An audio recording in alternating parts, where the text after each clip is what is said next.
बताइए। जो ये बताया है, क्योंकि संदेश वाहक है, सही सही बताना है। स्पष्ट रूपों में बता दिया कि कंस मथुरा में मेले का आयोजन किया है और वहां आप दोनों भैयाओं को बुलाया है और मारने के लिए बुलाया है। जो ये सुना कहा, चाचा जी खबरदार, ये बात भूल करके भी आप मेरे बाबा नंद और मैया यशोदा से मत कहिएगा। नहीं, वो सब सह सकते हैं, लेकिन मेरे बिना वो जिंदा नहीं रह सकते। हाँ, ये कह देना कि बाबा तेरे लाला का यश तो सारी दुनिया में फैला है ना, है? मेरे महाराज कंस ने भी देखने के लिए बुलाया। जो ये महाराज बाबा नंद सुनते हैं, बड़े प्रसन्न हुए, आह्लादित हो गए। अरे मेरे लाला का यश तो सारी दुनिया में फैल रहा है ना, इतने बड़े राजा और स्वयं हमारे राजा हैं, महाराज कंस ने बुलाया है। बेचारे भोले क्या जाने कि मेरा लाला बाज के बाद इस ब्रज को छोड़ के जाएगा तो दोबारा लौट के इस ब्रज में नहीं आएगा, दोबारा लौट के इस ब्रज में नहीं आएगा। नंद जी तो ब्रज परिकर को लेकर के एक दिन पहले चले गए। आज कन्हैया को ये मालूम है कि आज इस ब्रज में रहना मेरे जीवन का आखिरी दिन है और कल सुबह होते मैं इस ब्रज को छोड़ के चला जाऊंगा।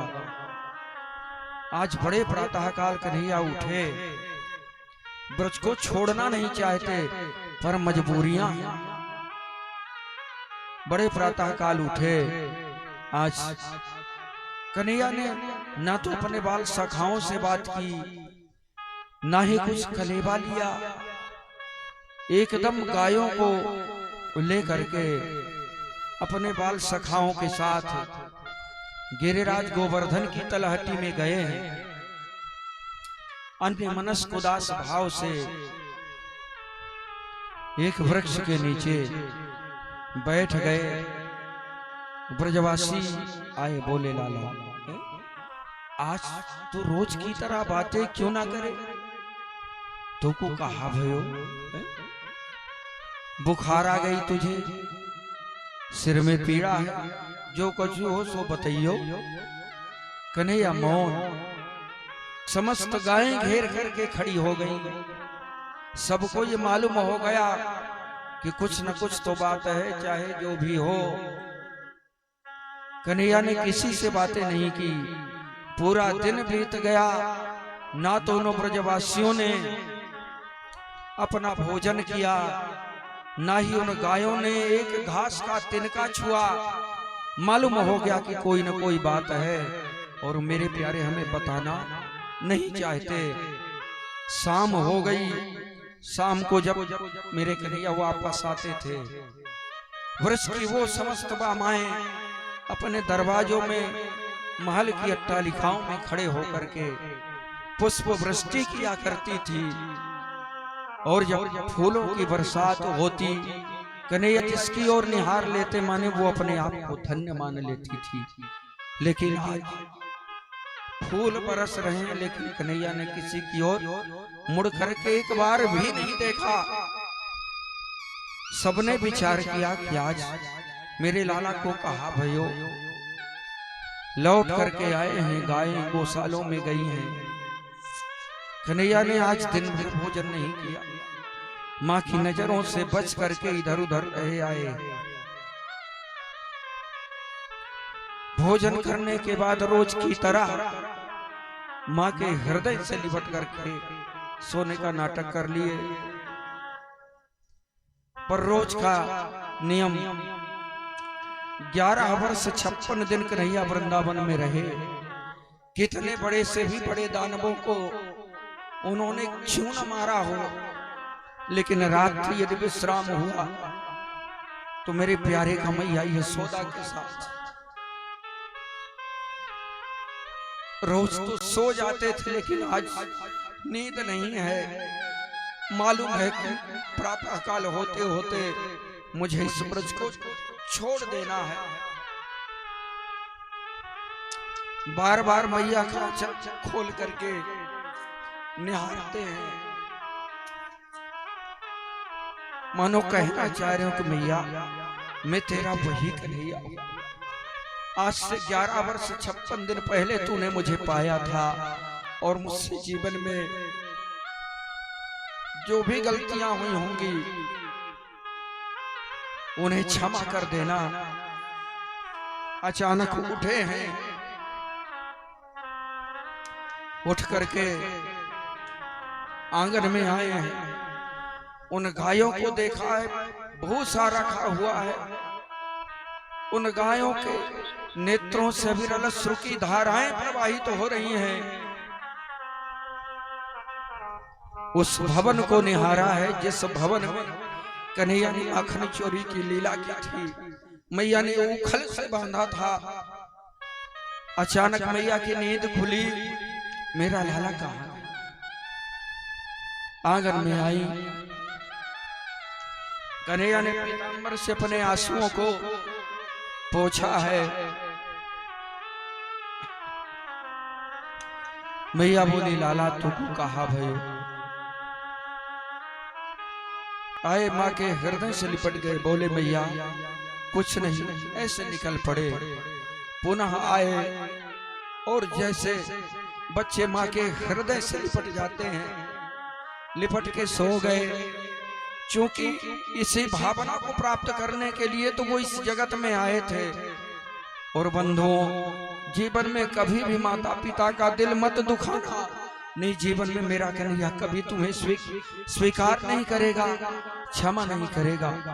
कष्ट आज इस बात का होता है कि आज के बच्चे कहते हैं कि मेरे माता पिता ने मेरे लिए क्या किया। सोचो आज उस परमात्मा को भी वात्सल्य सुख यदि कहीं जाकर के मिला तो इस भारत की धरा में आकर के मिला है। महाराज, इस भारत की धरा के प्राणी कोई साधारण नहीं हो सकते। जैसे तैसे बड़ा प्रातः काल हुआ, ब्रह्म मुहूर्त का समय आया, उन ब्रजबामाओं को खबर लगी, आपस में घेर करके खड़ी हो गई और कहने लगी कि अहो विधाता तब न क्वचित दया संयोज्य मैत्र्या प्रणये देहिनः तांश्चाकृता वियुनञ्च पार्थकम् विक्रीडितं तेर्भक्चे स्थितं यथा। अरे विधाता, बोल तुझे संयोग और वियोग बनाने में क्या लगा? मेरे श्याम सुंदर को, जो मेरे प्राणों के आधार थे, जिनके बिना हमारा जीना संभव नहीं है। तेरी स्थिति तो उन छोटे छोटे बच्चों जैसे है ना, जैसे वो छोटे छोटे बच्चे मिट्टी के हाथी घोड़े सब कुछ बनाते हैं, घर बनाते हैं, और जब तक मर्जी पड़ती है उनसे खेलते हैं, और जब मर्जी पड़ी उन्हें तोड़ भी देते हैं। जो बच्चों को उन खिलौनों को तोड़ने में आनंद आता है, वही बनाने में भी आता है। दूसरी बोली, बहन इस विधाता की बात छोड़, हमें ये मालूम है कि यदि आज ये अक्रूर न आया होता तो आज मेरे श्याम सुंदर हम सबको छोड़ के कभी न जाता। अक्रूर, तेरा नाम क्रूर होना चाहिए। एक बोली, बहन हमारे कुल के वृद्ध बांधव क्या कहेंगे? गोपियों ने कहा, बहनों जिसको जो भी कहना हो कहता रहे, हम श्याम की थी हैं और जीवन पर्यंत रहेगी। सजन सकारे जाएंगे,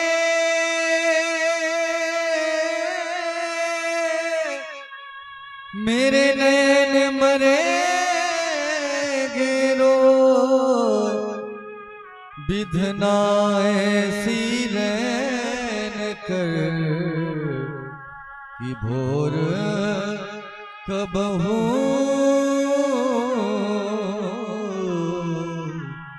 नहीं हो। सोचने लगी और बिलखते हुए, गोविंद दामो दरमाधवेति। हे गोविंद, हे दामोदर नाम का स्मरण करके बिलखने लगी। जैसे तैसे प्रातः काल हुआ। मैया को क्या मालूम, बेचारी भोली रोज की तरह लाला को उपटन लगा करके स्नान कराया और मुकुट माथे में धारण कराया। 2 मटके माखन निकाल करके अक्रूर के रथ में रखा और समझाती है। उन्हें मालूम है कि मेरा लाला आज जाएगा, कल मेला देखेगा, परसों वापस आ जाएगा। ये नहीं मालूम कि मेरा लाला अब जीवन में लौट के नहीं आएगा। 2 मटके माखन रखती हैं और कहती हैं कि देख लाला, वो अपनो वृंदावन नहीं, काहू ते झगड़ा मत करियो। एक ईश्वर को भी शिक्षा देने की सामर्थ्य यदि किसी में है तो हमारी भारत की महिला में है महाराज, और किसी में नहीं है। दोनों भैया रथ में बैठते हैं। आज देखिए किसी का बेटा कितना बड़ा भी फिजिशियन एंड सर्जन क्यों न हो जाए, लेकिन जब इस चिलचिलाती तपती हुई धूप में वो घर से निकलेगा, भले ही वो दूसरों की गर्मी क्यों न दूर करता हो, लेकिन माँ यही कहेगी कि बेटा तो अपने सिर में कपड़ा रख के जइयो तो को गर्मी न लग जाए। क्या वो बेटा नहीं जानता? लेकिन माँ का हृदय बड़ा विशाल होता है, इसलिए जीवन में कभी भी माँ का दिल मत दुखाना। मंदिर में ना मिलेंगे, गुरुद्वारे ना मिलेंगे, मंदिर में ना मिलेंगे, गुरुद्वारे ना मिलेंगे, घर में ही बैठे हैं तेरे भगवान। कर ले माँ को प्रणाम, अपने पिता को प्रणाम, कर ले माँ को प्रणाम, अपने पिता को प्रणाम, कर ले माँ को प्रणाम, अपने पिता को प्रणाम, कर ले माँ को प्रणाम, अपने पिता को प्रणाम। मंदिर में ना मिलेंगे, गुरुद्वारे ना मिलेंगे, मंदिर में ना मिलेंगे, गुरुद्वारे ना मिलेंगे, घर में ही बैठे हैं तेरे भगवान। कर ले माँ को प्रणाम, अपने पिता को प्रणाम, कर ले माँ को प्रणाम, अपने पिता को प्रणाम, कर ले माँ को प्रणाम, अपने पिता को प्रणाम, कर ले माँ को प्रणाम, अपने पिता को प्रणाम।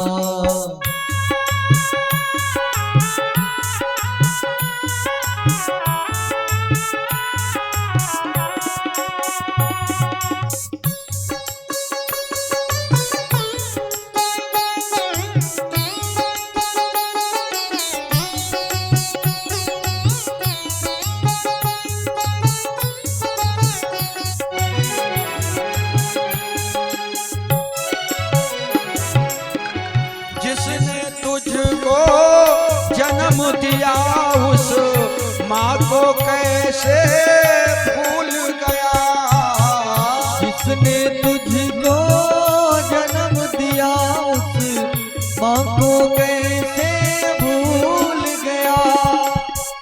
उंगली पकड़ कर चलना सिखाया, उंगली पकड़ कर चलना सिखाया, उस पिता को कैसे भूल गया, उस पिता को कैसे भूल गया। इनके ही चरणों में तेरा है मकाम। कर ले माँ को प्रणाम, अपने पिता को प्रणाम, कर ले माँ को प्रणाम, अपने पिता को प्रणाम, कर ले माँ को प्रणाम, अपने पिता को प्रणाम, कर ले माँ को प्रणाम, अपने पिता को प्रणाम।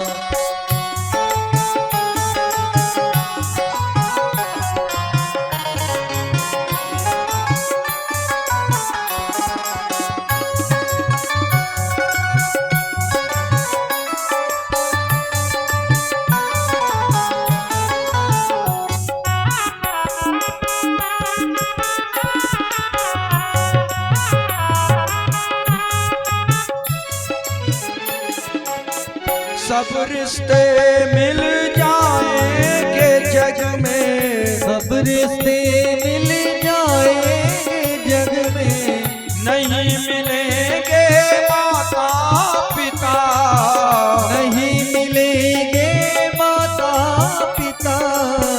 सब रिश्ते तो स्वार्थ के हैं, सब रिश्ते तो स्वार्थ के हैं, यही चाहेंगे तेरा भला, यही चाहेंगे तेरा भला। इनके ही चरणों में मिले विश्राम, कर ले माँ को प्रणाम, अपने पिता को प्रणाम, कर ले माँ को प्रणाम, अपने पिता को प्रणाम, कर ले माँ को प्रणाम, अपने पिता को प्रणाम। हम मंदिर में ना मिलेंगे, गुरुद्वारे ना मिलेंगे, मंदिर में ना मिलेंगे, गुरुद्वारे ना मिलेंगे, घर में ही बैठे हैं तेरे भगवान, कर ले माँ को प्रणाम, अपने पिता को प्रणाम, कर ले माँ को प्रणाम, अपने पिता को प्रणाम, कर ले माँ को प्रणाम, अपने पिता को प्रणाम, कर ले माँ को प्रणाम, अपने पिता को प्रणाम, कर ले माँ को प्रणाम, अपने पिता को प्रणाम, कर ले माँ को प्रणाम, अपने पिता को प्रणाम। इसलिए बंधुओं, जीवन में कभी भी माता पिता का दिल मत दुखाना। समस्त ब्रजभामाएं भी आकर के रथ के आगे खड़ी हो गई, माँ राधा रानी भी सामने खड़ी हैं, और कन्हैया ने माँ राधा रानी से वचन लिया था कि देखो, जब तक हमारा तुम्हारा दोबारा मिलन न हो जाए, कभी तुम्हारे आंखों से आंसू नहीं गिरने चाहिए। कितने बरस बीत गए, लेकिन माँ राधा रानी ने कन्हैया के वचनों को मान करके कभी अपनी आंखों से आंसू नहीं निकाला। खड़ी है, अपलक दृष्टि से निहार रही है। मैया यशोदा सामने खड़ी है। कन्हैया सोचते हैं कि यदि मैं झूठ बोल करके गया, मुझे लौट के आना नहीं है। यदि मैं झूठ बोला तो जीवन भर मैया मुझे क्षमा नहीं करेगी। दौड़ते हुए आए और माँ के हृदय से लिपट गए और कहना पड़ा कन्हैया को। कन्हैया कहने लगे, क्या कहते हैं? मैया कर दो विदा आज तो प्यार से, मैया कर दो विदा आज तो प्यार से, मैया कर दो विदा आज तो प्यार से। जा रहा दूर मैं तेरे घर द्वार से, तेरे घर द्वार से, जा रहा दूर में तेरे घर द्वार से, तेरे घर द्वार से। मैया कर दो विदा आज तो प्यार से, मैया कर दो विदा आज तो प्यार से।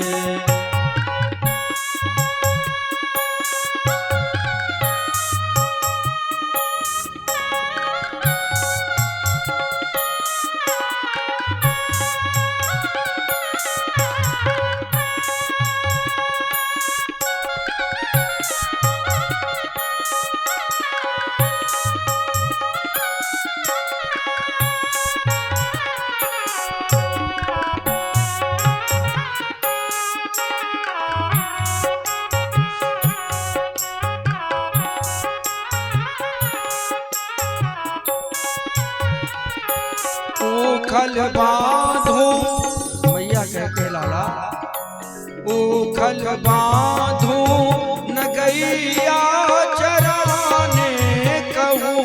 उखल बांधो, उखल बांधो न गैया चराने कहूँ।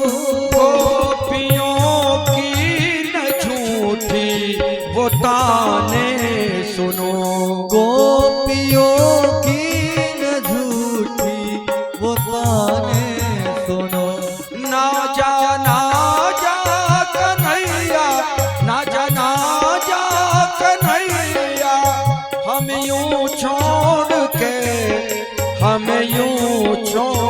के मैया कर दो विदा आज तो प्यार से, मैया कर दो विदा आज तो प्यार से।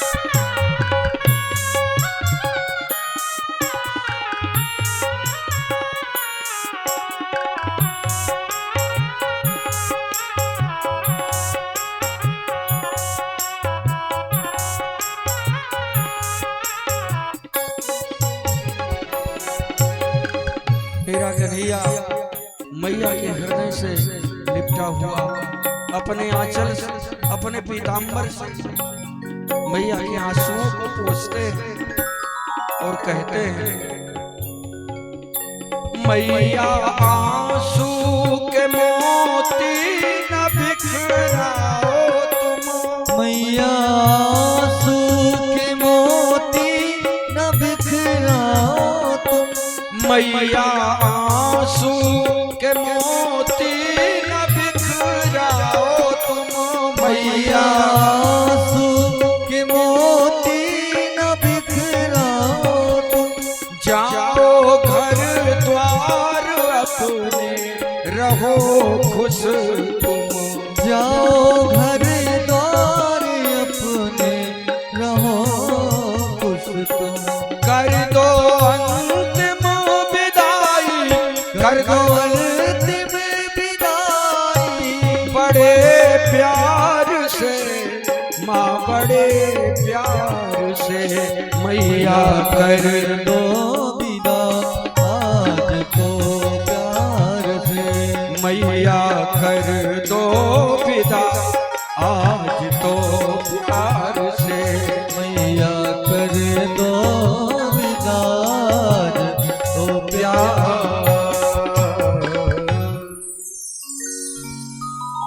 रथ में दोनों भैया बैठ गए। समस्त ब्रजभामाओं ने रथ के मार्ग को घेर लिया है। अक्रूर से कहा है, अक्रूर अब यदि तेरा रथ जाएगा तो हमारे शरीर के ऊपर से जाएगा। कन्हैया विचार करते हैं, बताओ इस ब्रज को छोड़ करके कैसे मेरा जाना संभव हो। सामने किशोरी जी खड़ी है, लेकिन एक भी आंसू नहीं निकल रहे हैं। वचन लिया है, प्राण प्रिया है, आराधिका है। कन्हैया ने उनकी ओर देख करके उसी स्थल में अपनी मुरली को तोड़ दिया है और कहा है कि किशोरी अब आज के बाद मेरी ये मुरली कभी जीवन में नहीं बजेगी। उन गोपियों से कहा है, देवी प्यार से विदा करो ना, जैसे प्रतिदिन की तरह मैं गैया चराने जाता था वैसे ही जाऊंगा।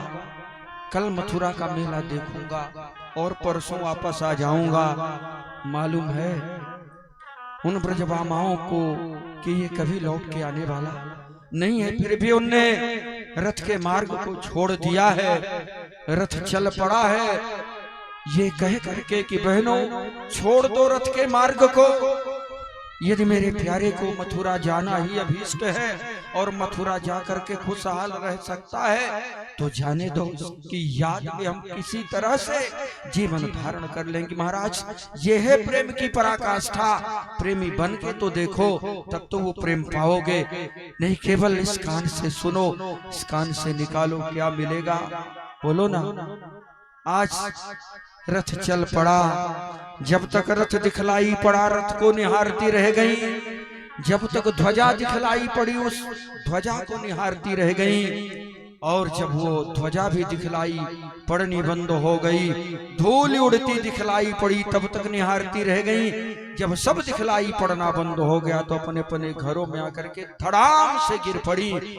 और जब भी याद आती तो अब तो केवल बस इतना रह चुका है कि बस याद याद याद बस याद रह जाती है और कुछ नहीं बचा। अक्रूर जी ने कहा, आखिर अक्रूर जी के मन में भी है कि ये कृष्ण और बलराम को कंस मारेगा,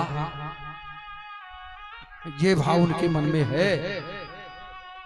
कन्हैया से बोले लाला आज मैंने स्नान नहीं कियो। हाँ चाचा जी आप प्रेम से स्नान कर लो। स्नान करने के लिए जब जाते हैं तो वही कृष्ण बलराम यमुना हृदय में दिखलाई पड़ते हैं। बाहर निकल करके देखते हैं तो वही रथ के ऊपर बैठे हुए हैं। 2-4 बार हुआ। कन्हैया ने दाऊ भैया से कहा कि दादा चाचा जी बड़े भयाक्रांत हैं, एक बार चलिए अपनी असली छवि तो दिखला देनी चाहिए ना। सो दाऊ भैया बन गए शेषनाग, कन्हैया बन गए भगवान श्री हरि और क्षीर समुद्र की जो झांकी दिखलाई। अब तो प्रसन्न हो गए क्रूर जियो हो, ये कंस क्या बिगाड़ेगा है, इनका क्या बिगाड़ेगा। जो लौट के आए कन्हैया ने पूछा चाचा चाचा किम ते दृष्टु में हाथ भूतम, आपने ऐसा क्या अद्भुत देख लिया। चरणों में गिर पड़े बोले लाला कंस तेरो कछु बिगाड़ बिगाड़ो नहीं। और लगभग यही समय रहा होगा जब मथुरा पहुंचे कन्हैया। बगीचे में नंद जी तो पहले पहुंच चुके थे ना। कन्हैया बोले बाबा बाबा मैं तो आज ही मेला देखने थाई जाऊंगा। नंद बाबा बोले खबरदार लाला ये अपनो वृंदावन नहीं, मैं तुमको कल मेला घुमाऊं। दाऊ भैया की ओर इशारा किया दादा ने एक बात बना जाओ। बलराम जी ने कहा बाबा ने कहा का आदेश मिले तो मैं लाला को मेला घुमा लाऊं। अब बलराम की बात को कैसे मना कर बोले हाँ बलराम ले जा, पर ख्याल रखियो ये काहू ते झगड़ा ना करे। कन्हैया बोले बाबा हम किसी से बात ही नहीं करेंगे खुश। तो आज हमारे कन्हैया भागवत जी में लिखा है कि ताम संप्रविष्टौ वसुदेव नंदनौ, नंद नंदनौ नहीं वसुदेव नंदनौ, वसुदेव नंदन जा रहे हैं। क्यों कि हमारे कन्हैया के वृंदावनम परित्यज्य पाद में कम न गच्छति। लीला से चाहे वो जहां भी जाएं लेकिन ब्रज को छोड़ करके वो एक पग भी जाना पसंद नहीं करते किसी भी सूरत में। तो आज देखिए कुछ रामावतार के चरित्र और कृष्णावतार के चरित्र मिलते जुलते हैं। रामावतार में मिथिलापुरी का दर्शन कराने के लिए कौन लेके गया था बोलो, लक्ष्मण जी शेषावतार। यहाँ कौन लेकर के जा रहा है, दाऊ भैया शेषावतार। अंतर इतना था कि रामावतार के राम जी बड़े सहज और शर्मीले थे और कृष्णावतार के श्याम जी तो एकदम नटखट महाराज, जिससे भी आंखें चार हो जाए ना मानो उसने अपना सर्वस्व आत्मनिवेदन कर दिया। सुंदर सुमनों की वृष्टि हो रही है। मथुरापुरी की वो नारियां सुखदेव जी कहते हैं परीक्षित जो आज तक कभी पर्दे से बाहर नहीं निकली थी, जब उनके कान में आवाज गई कि भैया वो पूतना को मारबे बारो छोरा आयो है, एक दूसरे से पूछने लगी कितकू गयो बहन। देख देख वो सामने चले जा रहे हैं दौड़ दौड़ करके और उस छवि का अवलोकन करने लगी। 4-5 मंजिला इमारतें हैं, जो बड़े बूढ़े बुजुर्ग हैं प्रथम तल में हैं, जो सयानी माताएं हैं द्वितीय तल में, उनकी जो बहुएं हैं तृतीय तल में। एक बेचारी नई बहू आई थी, वो अब सबके साथ घूंघट खोल करके कैसे उस छवि का अवलोकन करे। पहुंच गई चौथे तल में। अब सोचो चतुर्थ तल में कोई खड़ा हो और राजपथ से कोई अद्भुत झांकी जा रही हो, कैसे वो छवि दिखलाई पड़ सकती है? संभव है नहीं। उसने उपाय सोचा, एक सुंदर सा गुलाब का पुष्प लिया और जहां राजपथ से कन्हैया निकल के जा रहे थे उस गुलाब के पुष्प को जो छोड़ा कन्हैया के सिर में आकर के टकराया। कन्हैया ने जो आंखें निगाहें ऊपर करी, जो आंखें चारों बेचारी सुध बुध भूल गई हो, क्योंकि मेरे कन्हैया की आंखों में बड़ा जादू है। और हमारे ब्रज के रसिक जन ये कहते हैं,